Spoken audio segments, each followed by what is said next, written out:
Good evening, peace be with you and the love of Jesus Christ. This evening we are going to read from the book of Genesis, the birth of Ishmael, Genesis 16. Abram's wife Sarai had borne him no child, but she had an Egyptian slave girl called Hagar. So Sarai said to Abram, "Listen now, since Yahweh has kept me from having children, go to my slave girl. Perhaps I shall get children through her." And Abram took Sarai's advice. Thus after Abram had lived in the land of Canaan for 10 years, Sarai took Hagar, her Egyptian slave girl, and gave her to Abram as his wife. He went to Hagar, and she conceived. And once she knew she had conceived, her mistress counted for nothing in her eyes.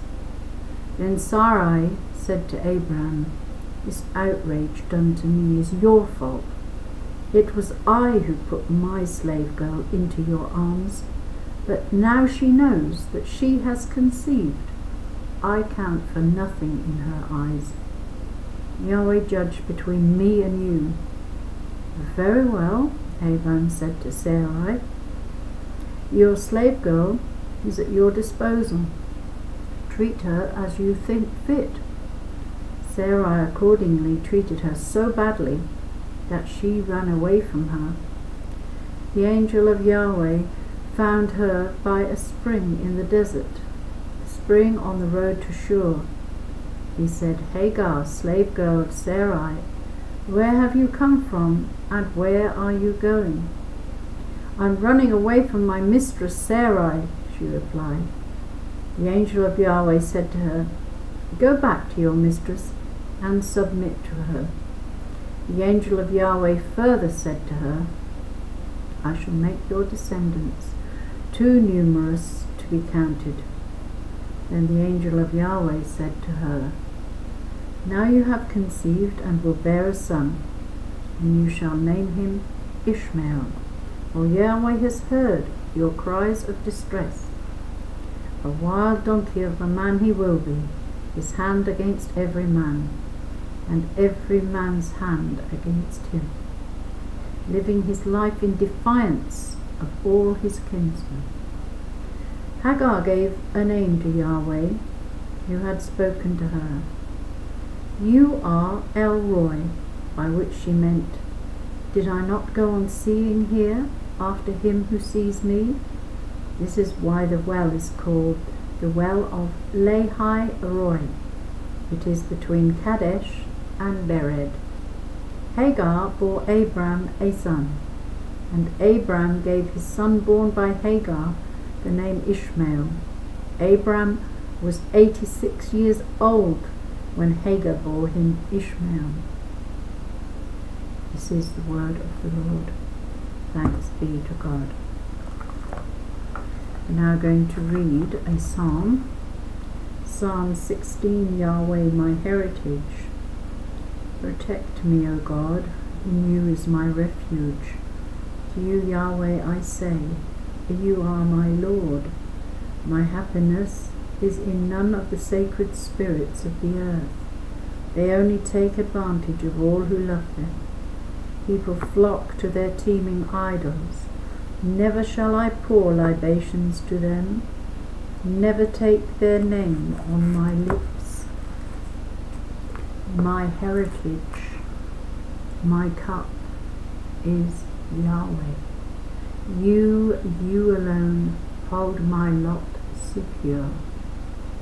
The measuring line marks out for me a delightful place.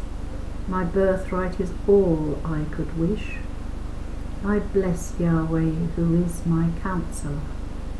Even at night my heart instructs me. I keep Yahweh before me always, for with him at my right hand nothing can shake me. So my heart rejoices, my soul delights, my body too will rest secure. For you will not abandon me to Sheol. You cannot allow your faithful servant to see the abyss. You will teach me the path of life. Unbounded joy in your presence. At your right hand delight forever. The word of the Lord. Thanks be to God. We're now going to continue reading from the Gospel of Matthew. The Pharisee asked for a sign from heaven. We're reading from the Holy Gospel, chapter 16. Glory to you, O Lord. The Pharisees and Sadducees came and put him to the test. They asked if he would show them a sign from heaven. He replied, "In the evening, you say, it will be fine, there's a red sky. And in the morning, stormy weather today. The sky is red and overcast. You know how to read the face of the sky, but you cannot read the signs of the times. It is an evil and unfaithful generation asking for a sign. And the only sign it will be given is the sign of Jonah." And he left them and went off. The yeast of the Pharisees and the Sadducees. The disciples, having crossed to the other side, had forgotten to take any food. Jesus said to them, "Keep your eyes open and be on your guard against the yeast of the Pharisees and Sadducees." And they said amongst themselves, "It is because we've not brought any bread." Jesus knew it, and he said, "You have so little faith. Why are you talking among yourselves about having no bread? Do you still not understand? Do you not remember the 5 loaves for the 5,000 and the number of baskets you collected, or the 7 loaves for the 4,000 and the number of baskets you collected?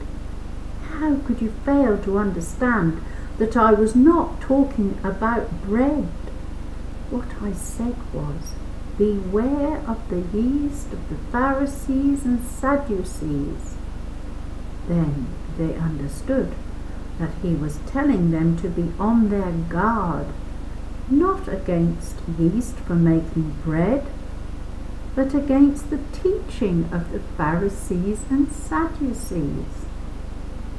Peter's profession of faith, his pre-eminence. When Jesus came to the region of Caesarea Philippi, he put this question to his disciples: "Who do people say the Son of Man is?" And they said, "Some say John the Baptist, some Elijah, and others Jeremiah, or one of the prophets.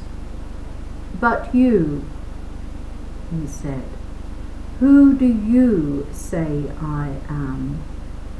Then Simon Peter spoke up and said, "You are the Christ, the Son of the living God." Jesus replied, "Simon, son of Jonah, you are a blessed man, because it was no human agency that revealed this to you, but my Father in heaven. So I now say to you, you are Peter, and on this rock I will build my community, and the gates of the underworld can never overpower it. I will give you the keys of the kingdom of heaven. Whatever you bind on earth will be bound in heaven. Whatever you loose on earth will be loosed in heaven." Then he gave the disciples strict orders not to say to anyone that he was the Christ. The first prophecy of the Passion. From then onwards, Jesus began to make it clear to his disciples that he was destined to go to Jerusalem and suffer grievously at the hands of the elders and chief priests and scribes, and to be put to death, and to be raised up on the 3rd day. Then taking him aside, Peter started to rebuke him. "Heaven preserve you, Lord," he said. "This must not happen to you." But he turned and said to Peter, "Get behind me, Satan. You are an obstacle in my path, because you are thinking not as God thinks, but as human beings do." The condition of following Jesus. Then Jesus said to his disciples, "If anyone wants to be a follower of mine, let him renounce himself and take up his cross and follow me. Anyone who wants to save his life will lose it, but anyone who loses his life for my sake will find it. What then will anyone gain by winning the whole world and forfeiting his life? Or what can anyone offer in exchange for his life? For the Son of Man is going to come in the glory of his Father with his angels, and then he will reward each one according to his behavior. In truth, I tell you, there are some standing here who will not taste death before they see the Son of Man coming with his kingdom." The Gospel of the Lord. Praise to you, Lord Jesus Christ. Thank you for listening. May the peace of Christ be with you. May you be healed and filled with his love. Thank you for listening. God bless you.